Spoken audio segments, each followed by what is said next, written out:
Au nom de Mohamed Sow, étudiant Curie, si vous voyez cette foule, c'est qu'il y a un problème.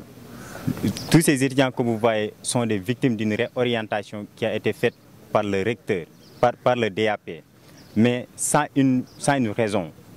Vous voyez, on nous a réorientés dans le domaine numérique sans accompagnement ni de préoccupation envers ces étudiants. Vous voyez, on avait besoin des ordinateurs, des clés de connexion, mais rien. On nous avait fait que des promesses. Ouais. Donc nous, on est là aujourd'hui pour réclamer nos droits. Et nos droits, c'est d'étudier. On veut étudier comme tous les autres étudiants. Ouais. On a eu notre bac avec mérite, comme tous les autres étudiants. On nous avait proposé une formation de professionnel durée de 2 ans.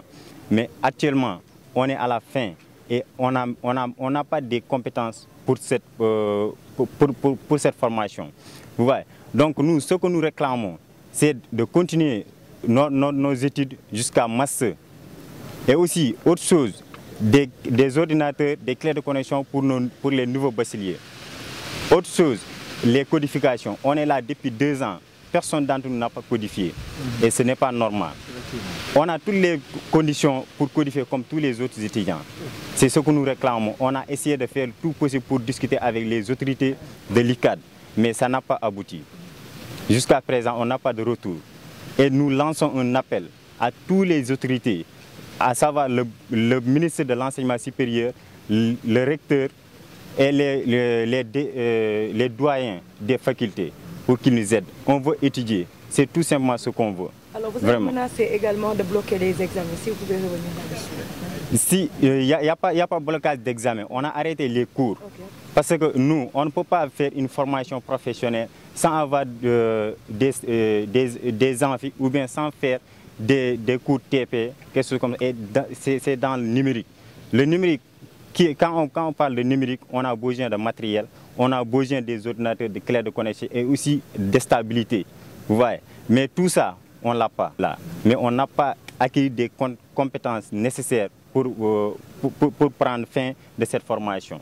Alors l'enseignement c'est 2 ans, mais vous avez tenu à faire le master. Pourquoi? Le délai d'enseignement c'est un peu minime selon vous ou bien? Oui, c'est minime parce que là les 2 ans, on les a fait, mais l'enseignement dont on a fait, ce n'est pas bon. Parce que les cours, on ne les fait pas. Si vous regroupez tous les heures, si vous faites le cumul, on a fait que presque 8 mois de cours presque sur les 2 ans. Et ça, ce n'est pas normal. Une formation on doit faire cette formation dans de meilleures conditions. Et c'est eux qui nous ont réorientés avec leur propre gré. On n'a pas choisi cette formation. Vous êtes au nombre de combien? Actuellement, avant nous étions au nombre de 700, mais actuellement nous sommes au nombre de 500. Là, vous avez arrêté les cours. La prochaine étape de votre plan d'action? C'est le sac total. Oui, ça. On va prendre d'autres décisions si ça n'a pas de suite. Oui, nous allons passer aux étapes supérieures. Dans votre communiqué, vous avez parlé de blocage d'examen, n'est-ce pas? Non, ce n'est pas blocage, c'est l'arrêt des cours. Oui, boycott des cours. On ne fait pas cours tant qu'il n'y aura pas de consensus. Vous avez eu à parler avec peut-être vos autorités administratives et tout pour le recteur. Qu'est-ce qu'ils vous ont dit exactement? Si on a parlé avec notre directeur et aussi le DAP, mais jusqu'à présent, ils n'ont pas fait le retour. Okay. Ouais. Vous avez parlé de master, vous avez appris les critères pour les... Non, on n'est pas encore là-bas parce que actuellement, on est au 2e semestre du 2e année. Mais on n'a pas encore terminé même la 2e semestre. Et ils nous ont envoyé des mails en disant que vous êtes en fin de formation, fin d'études. C'est bon? Oui. Donc, déjà, voilà, pour bañ guddal rek, maa ngi tudd Pa Matar Diène, coordonnateur des délégués de Curie. ñoo ngi rafetlu bu baax seen teewaay journaliste yi dañu dugg direct rek ci li nga xamante ne moo ñu fi dajale. waaw bu ñu dajee fii c'est parce que dañoo am ay jafe-jafe au niveau de notre école de formation muy Curie.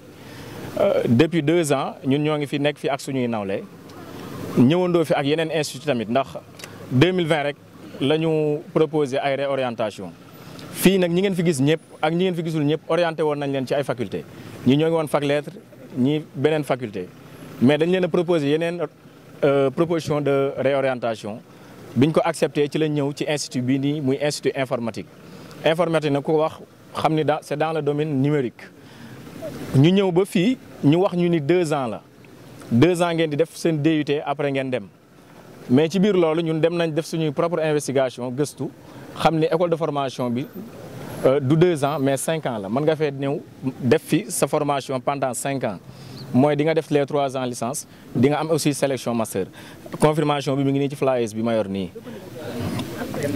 voilà mi ngi nii flyers bi comme ni ngeen ko gisee nii voilà bi ñu xamee loolu ñu ñëw ba mois de février ñu dese ñuy 2 semaines ñu envoyé message xamal nañu yéen a ngi ci fin de formation ñun aussi dañuy toog rek di seetaan ndax li nga xamante ni waroon na nekk ci ñun ci xam-xam bu ci nekkoon kon bu ñu joxee suñu DUT duñ ko rejeté mais xam-xam bi moom matewul. bu ñu toogee 2 ans li ñu def ci cours lépp matul 8 mois loolu c'est vraiment scandaleuse loolu moo tax ñu daal di ñëw daje ni li ñuy xeex mooy ñun bëgg nañ benn suñu 3e année licence par validation waxuñu sélection validation ndax waxtaanoo nañ ak direction bi ñu ñuy waxi sélection 3e année du ñu nangu loolu ñun validation lañ bëgg ku valider def sa 3e année. bu loolu jàllee aussi bëgg nañ master bi ñu sélectionné comme tout autre étudiant ndax képp ku ñëw université Cheikh Anta Diop war nañ laa mën a may si système LMD nga am sélection master. bu ñu jugee ci loolu tamit codification yi fii nii bépp étudiant bu nekk CUDI rek amoo kenn codifié wu la te pourtant suñu L1 gars yi dañoo jàll ak note yu baax yu excellent codifié wuñ leen fenn bari na ñoo xamante ne L1 ba léegi ñii ci stade yi ñii ci couloir yi kenn ku ci nekk ak fa ngay fanaan ñii di jógee ba Kër Massar ñii feneen ak feneen Pikine loolu nga koy dund pendant 2 ans nekk na loo xamante ne lu metti la te ñun li ñuy laaj lenn kese la jàng lañ bëgg jàng wutuñu matériel wutuñu dara matériel ñi ko soxla mooy ñi nga xamante ne mooy L1 yi bi ñu leen indee fii joxuñu leen benn mesure d'accompagnement wanoon lañ leen war a jox machine wala ak keneen clé de connexion mais joxuñu leen ko boobu léegi ñoom tamit bari na ci ñoo xamante sax pour ñu ñëw def cours problème lay doon jafe-jafe yooyu yëpp boo ko boolee loolu moo tax ñu daje li ngeen di gis nii du suñu promotion kese promotion yëpp ñoo fi daje nouveau bachelier gi yëpp ñoo ngi fi defuñu boycott examen boycott cours lañ def jusqu'à nouvel ordre ci loolu lañ nekk moo ñu indi fii en grosso modo xam naa loolu mooy li nga xam ne naa ko waa administration bi waxtaan nañoo ak ñoom ndax fi ñu war a jaar rek lañ jaar